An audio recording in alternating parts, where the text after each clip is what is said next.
Welcome to special analysis. నేను రమా మండవ. ఈ రోజు అనాలిసిస్లో భాగంగా మనం తీసుకోబోతున్న టాపిక్ ఏంటంటే, ఈరోజు అనాలిసిస్కి నేను ఒక టైటిల్ పెట్టున్నాను. అదేంటంటే జగన్మోహన్ రెడ్డి సరిదిద్దుకోలేని తప్పులు, మొన్న చంద్రబాబు నాయుడు అరెస్ట్, నేడు అమరావతి ఇష్యూ అని చెప్పేసి నేను టైటిల్ పెడతాం జరిగింది. నిజంగా జగన్మోహన్ రెడ్డి ఆయన తీసుకుంటున్న నిర్ణయాలు, కొన్ని పార్టీకి సంబంధించి కొన్ని విధానపరమైన నిర్ణయాల్లో ఆయన వేసిన తప్పటడుగులు ఆయన పూర్తిగా డామేజ్ చేస్తూ ఉన్నాయి. 2024 ఎన్నికల ముందు ఇలాంటి చర్యల ద్వారానే జగన్మోహన్ రెడ్డి నిజంగానే ఆ పార్టీని డైలమాలో పడేయటమే కాదు, తను నమ్ముకున్న వాళ్ళందరి భవిష్యత్తును కూడా డైలమాలో పడేశారు.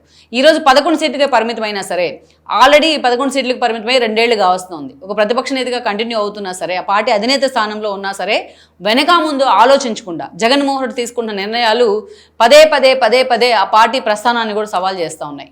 జగన్మోహన్ రెడ్డికి అధికారంలో ఉన్నప్పుడు 150 మందికి పైగా సలహాదారులు ఉన్నారు. వాళ్ళందరినీ సజ్జల ప్రధాన సలహాదారుగా ఉండి లీడ్ చేస్తూ ఉండేవాళ్ళు. వీళ్ళు పేరుకు మాత్రమే సలహాదారులు. జగన్మోహన్ రెడ్డి ఎప్పుడు వాళ్ళ సలహాలు తీసుకున్నట్టు మనకు కనిపించదు. కానీ ఒక యాంగిల్ ఏంటంటే, జగన్మోహన్ రెడ్డి అటు అధికారంలో ఉండని, అతని ప్రతిపక్షంలో ఉండని, పార్టీ అటు ప్రభుత్వంలో ఉండని, జగన్మోహన్ రెడ్డి ఏదైనా ఒక నిర్ణయం తీసుకున్నారంటే టాప్ టు బాటమ్, సజ్జల దగ్గర నుంచి కింద దాకా అదే నిర్ణయాన్ని అమలుపరుస్తూ ఉంటారు. వాళ్ళ మీడియా అదే మాట్లాడుతుంది, వాళ్ళ సోషల్ మీడియా అదే మాట్లాడుతుంది. అలా ఉండేది. కానీ ఈరోజు నిజంగా జగన్మోహన్ రెడ్డికి 11 సీట్లు ఏ ముహూర్తంలో అయితే వచ్చాయో అప్పటి నుంచి కూడా అతను వేసిన అడుగులన్నీ అలాగే ఉన్నాయి. గతంలో ఎన్ని బెటర్ ఎక్స్పీరియన్స్లు మొన్నటి ఎన్నికల సమయంలో ఆయన చూసినా కూడా జగన్మోహన్ రెడ్డి మారే ప్రయత్నం చేయట్లా. జగన్మోహన్ రెడ్డి ఎన్నో తప్పు నిర్ణయాలు తీసుకొని ఉండొచ్చు, కానీ కొన్ని విధానపరమైన నిర్ణయాల విషయంలో చాలా అలర్ట్గా ఉండాలి.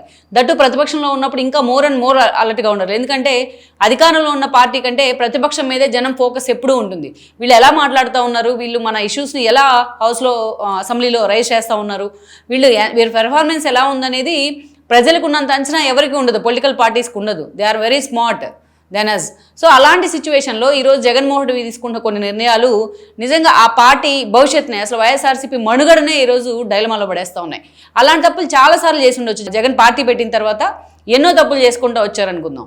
కానీ అలాంటి తప్పులన్నిటికంటే జగన్మోహన్ రెడ్డి ఆయన జీవితంలో ఇప్పటిదాకా ఆ పార్టీ ప్రస్థానం చేసిన 2 మిస్టేక్స్ అయితే ఉన్నాయో, నిజంగా అతని క్యారెక్టర్ని కూడా సవాల్ చేస్తూ వచ్చాయి. వాటిలో ఒక తప్పు ఏంటంటే చంద్రబాబు నాయుడు అరెస్ట్. నిజానికి జగన్మోహన్ రెడ్డికి చంద్రబాబు నాయుడు మీద ఒక గ్లెడ్జ్ ఉండింది. ఎందుకు ఉండింది అంటే, ఆయన కాంగ్రెస్ నుంచి విడిపోయి పార్టీ పెట్టిన కొత్తలో ఆయన మీద సిబిఐ అండ్ ఈడీ కేసులు పడ్డాయి. ఆ రోజు కిరణ్ కుమార్ రెడ్డి ప్రభుత్వంలో మంత్రిగా ఉన్న శంకర్రావు ఆ కేసులు ఇనిషియేట్ చేసే ప్రయత్నం చేస్తే, దానిలో టీడీపీ ఎక్స్ ఎంపీగా ఉన్న ఎర్రంనాయుడు దాంట్లో ఇంప్లీడ్ కావడం జరిగింది. అప్పటి నుంచి అప్పుడు జగన్ జైల్లో ఉన్నారు 16 నెలల పాటు ఆ కేసులో. ఆయనతో పాటు ఎంతోమంది ఐఏఎస్ ఐపీఎస్లు కూడా జైలుకి వెళ్ళారు, పొలిటీషియన్స్ కూడా జైలుకి వెళ్ళారు. కానీ అప్పుడు చంద్రబాబు నాయుడే తన జైలుకి పంపించారు అని చెప్పి జగన్మోహన్ రెడ్డి ప్రాపగాండా చేస్తూ ఉండేవాళ్ళు. అదే ఇల్యూజన్లో ఉంటూ వచ్చారు. అక్కడి నుంచి 14 సార్వత్రిక ఎన్నికల్లో ఓటమి పాలైన తర్వాత కూడా నిద్ర లేచింది మొదలు పడుకునేదాకా చంద్రబాబు నాయుడు పేరు మాత్రమే కలవరించేవాళ్ళు. ఇప్పుడైనా చూడండి, మీరు ప్రెస్ మీట్ పెడితే జగన్మోహన్ రెడ్డి అరగంటలో 50 సార్లు మాట్లాడతారు చంద్రబాబు నాయుడు గురించి. ఇవన్నీ మనం చూస్తూ వచ్చాం, ఈ పరిణామాలన్నీ. అయితే ఇక్కడ జగన్మోహన్ రెడ్డి మొన్నటి ఎన్నికల సమయంలో చంద్రబాబు నాయుడు అనే పేరంటేనే అంత గ్లెడ్జ్ పెట్టుకున్నారు కాబట్టి మొత్తం ఆ పేరే వినిపించుకుంటూ చేయాలనుకునేవాడు. అందుకనే ఆ పార్టీకి ఎవరైతే మూల స్తంభాలుగా ఉంటారో, చంద్రబాబు నాయుడు క్లోజ్ అసోసియేట్స్గా ఉంటారో, వాళ్ళందరినీ కార్నర్ చేసే ప్రయత్నం చేశాడు. వాళ్ళందరినీ జైల్లో పెట్టించారు, కేసులు పెట్టేసి ఆర్థిక మూలాలను కొట్టే ప్రయత్నం చేశారు. చంద్రబాబు నాయుడు ఆయన చేతుల మీదుగా పురుడు పోసుకున్న అమరావతిని తొక్కేసే ప్రయత్నం చేశాడు.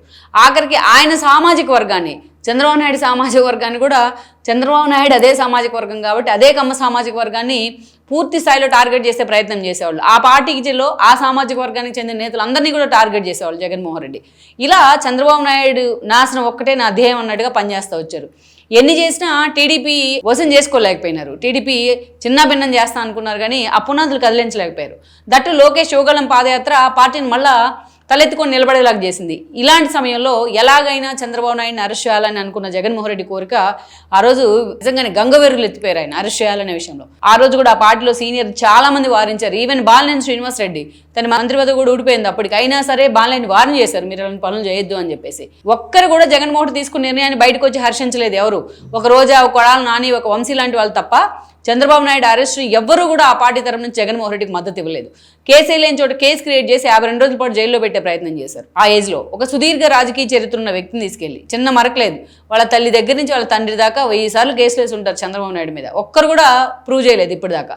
కానీ జగన్మోహన్ రెడ్డి ఆయన స్కిల్ డెవలప్మెంట్ కేసులో కేసే లేని చోట కేసు క్రియేట్ చేసి నంద్యాలలో ఉన్న చంద్రబాబు నాయుడు అరెస్ట్ చేసే ప్రయత్నం చేస్తే, కేవలం టీడీపీ క్యాడర్ కాదు, చంద్రబాబు నాయుడు అభిమానులు, TDP followers, apart from caste and creed, apart from parties మొత్తం వచ్చి తిరగబడ్డారు. మొత్తం ఏపీలో మొదలైన చిన్న నిరసన ఆ తర్వాత దూరంలో ప్రపంచవ్యాప్తంగా చంద్రబాబు నాయుడు అభిమానులు రోడ్డెక్కే ప్రయత్నం జరిగింది. మొత్తం అటు జనసేనని, బీజేపీని, టీడీపీని ఏకం చేసిన ఘనత కూడా, క్రెడిట్ కూడా జగన్మోహన్ రెడ్డికి దక్కుతుంది ఆ విషయంలో. చంద్రబాబుని టచ్ చేయొద్దు అని ఆ పార్టీ నేతలు ఎన్నిసార్లు చెప్పినా జగన్మోహన్ రెడ్డి పదే పదే అదే పని చేసే ప్రయత్నం చేశారు. ఆయన అసలు మొండోడు, నిజంగా ఎవరి మాట వినలేదు అప్పుడు. అందుకే నిన్న మొన్న మనం ఒక వీడియోకి జగన్మోహన్ రెడ్డి సీతయ్య ఎవరి మాట వినడని పెట్టాం. యాజ్ ఈజ్గా చంద్రబాబు నాయుడు అరెస్ట్ విషయంలో అదే చేశారు.